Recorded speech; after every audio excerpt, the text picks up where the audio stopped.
मित्रांनो नमस्कार मित्रांनो, आजच्या व्हिडिओमधून आपण कंडिशनल्स म्हणजे काय हे शिकणार आहोत. Conditional sentence is a type of sentence that is made up of an if clause and a main clause.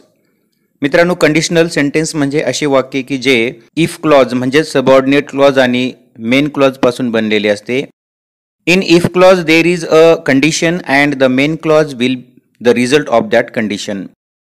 If clause मध्ये काहीतरी अट दर्शविलेली असते आणि मेन क्लॉज हा त्या कंडिशनचा परिणाम असतो, त्याचा रिझल्ट असतो. Conditional sentence usually starts with if or when, आणि जी कंडिशनल सेंटेन्सेस असतात त्यांची सुरुवात ही इफ किंवा व्हेनने होते. म्हणजे इफच्या ऐवजी आपण व्हेन सुद्धा वाक्यामध्ये वापरू शकतो. If clause can be the first or the second part of the sentence. जो इफ क्लॉज आहे एकतर तो सुरुवातीला येऊ शकतो किंवा वाक्याचा पुढचा भागही असू शकतो. There are 5 types of conditional sentences. First is zero conditional. मित्रांनो, कंडिशनल सेंटेन्सेसचे 5 प्रकार आहेत. त्यातला पहिला प्रकार आहे zero conditional. Facts that are generally true and possible are told in zero conditional. Zero conditional मध्ये जे वास्तविक आहे, खरे आहे किंवा शक्य आहे असं दर्शविलं जातं. याची जर आपण रचना पाहिली तर सुरुवातीला if plus simple present plus simple present, म्हणजे इफ क्लॉजच्या वाक्यामध्येही सिंपल प्रेझेंट असतो आणि मेन क्लॉजमध्ये सुद्धा सिंपल प्रेझेंट असतो. Example, if you freeze water it turns to ice. जर तुम्ही पाणी गोठवलात तर त्याचा बर्फ होतो. If you press the power key a green light appears. Next example, if you sweat too much you dehydrate. जर तुमचा अधिक घाम गेला तर तुम्ही डिहायड्रेट व्हाल, तुमच्या शरीरातील पाणी कमी होईल. If water reaches 100 degrees it boils. जर पाणी 100 डिग्रीपर्यंत तापवलं तर ते उकळते. If you heat metal it expands. जर तुम्ही धातू तापवला तर तो प्रसरण पावतो. मित्रांनो, दोन्हीही क्लॉजमध्ये मेन क्लॉज आणि इफ क्लॉज सबऑर्डिनेट क्लॉज या दोन्ही क्लॉजमध्ये सिंपल प्रेझेंट असतो. Next type is first conditional. First conditional refers to a situation that is possible or realistic. या कंडिशनलमध्ये जी परिस्थिती शक्य आहे किंवा वास्तव आहे अशी दर्शविली जाते.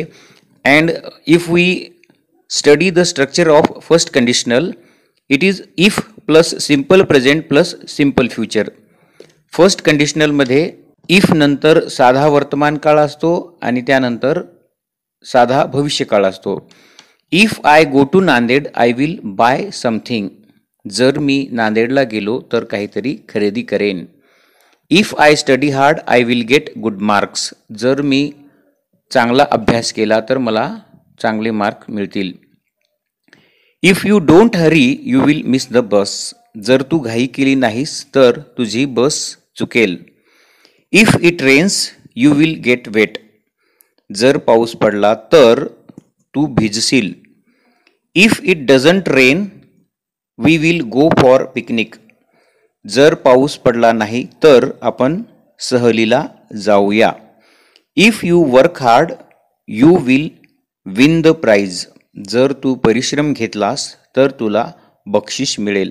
मित्रांनो, फर्स्ट कंडिशनलमध्ये सिंपल प्रेझेंट आणि सिंपल फ्युचर, इफ क्लॉजमध्ये सिंपल प्रेझेंट असतो आणि मेन क्लॉजमध्ये सिंपल फ्युचर असतो. Next type is second conditional. It refers to a situation that is impossible or unlikely to happen. Second conditional मध्ये अशी परिस्थिती दर्शविली जाते जी अशक्य आहे किंवा ती वास्तवामध्ये घडू शकणार नाही. If we study the structure of second conditional, if plus simple past plus would plus base form of the verb म्हणजेच V1.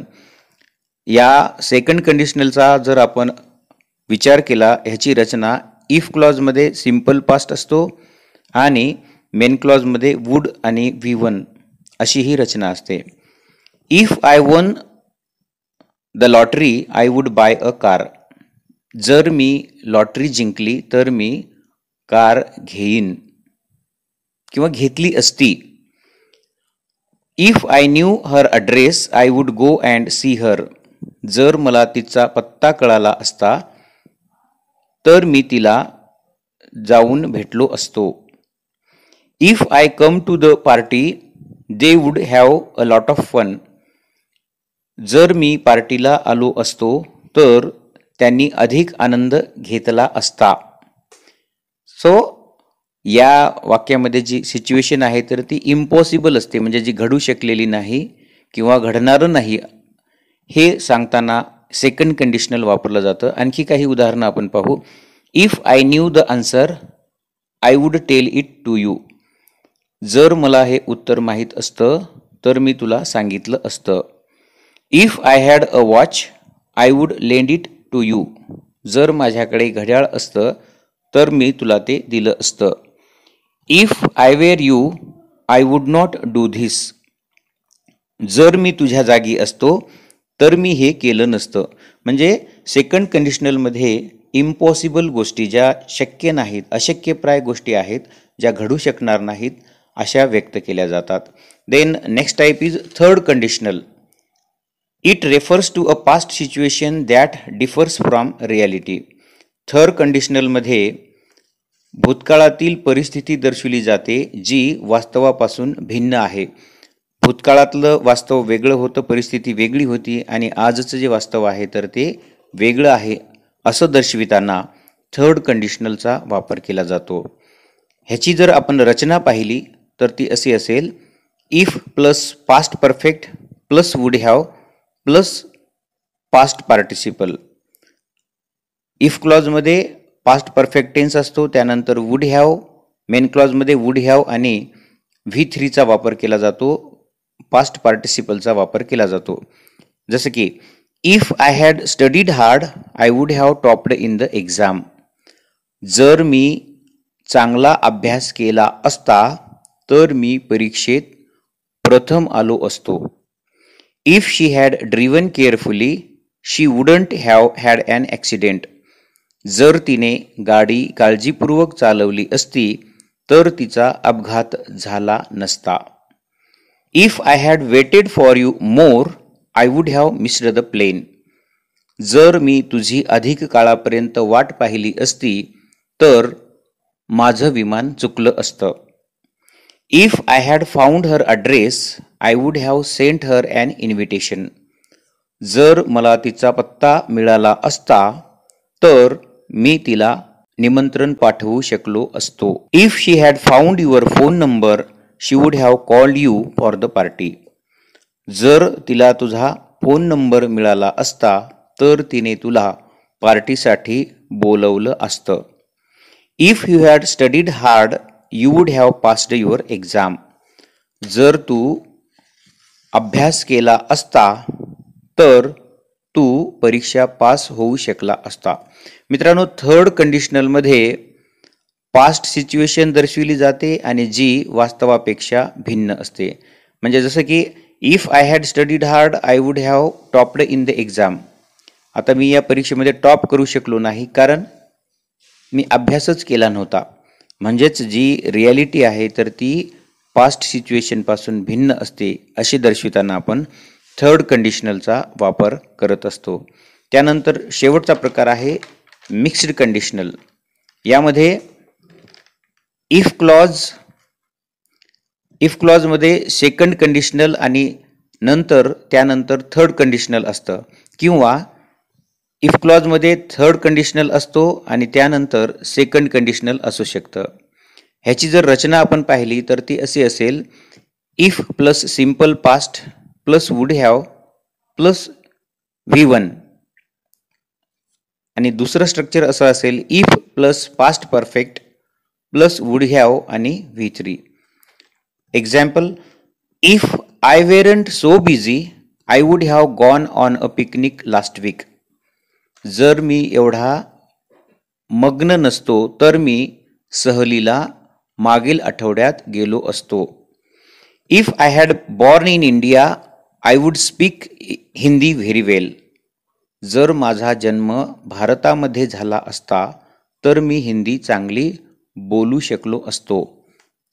आता या ठिकाणी या वाक्यामध्ये इफ नंतर थर्ड कंडिशनल आहे आणि त्यानंतर सेकंड कंडिशनल आहे.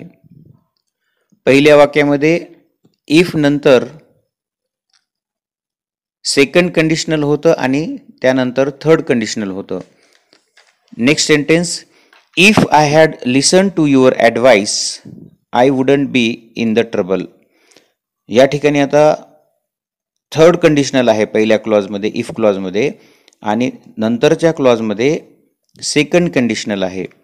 म्हणजे या मिक्स कंडिशनलमध्ये कधी सेकंड कंडिशनल सुरुवातीला असतो तर कधी थर्ड कंडिशनल सुरुवातीला असतो, म्हणून याला मिक्स्ड कंडिशनल असं म्हटलं जातं.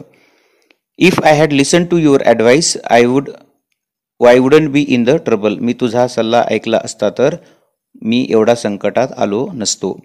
If I spoke better English I could have got the job. जर मला चांगली इंग्रजी बोलता आली असती, अस्खलित इंग्रजी बोलता आली असती तर मला नोकरी मिळाली असती. If I had not applied for the job I would be unemployed now. जर मी नोकरीसाठी अर्ज केला नसता तर मी आता बेरोजगार राहिलो असतो. तर मित्रांनो, कंडिशनल्स आणि त्याचे वेगवेगळे प्रकार आपण आत्ताच शिकलेत. Till then keep learning, keep growing. Thank you. Good bye.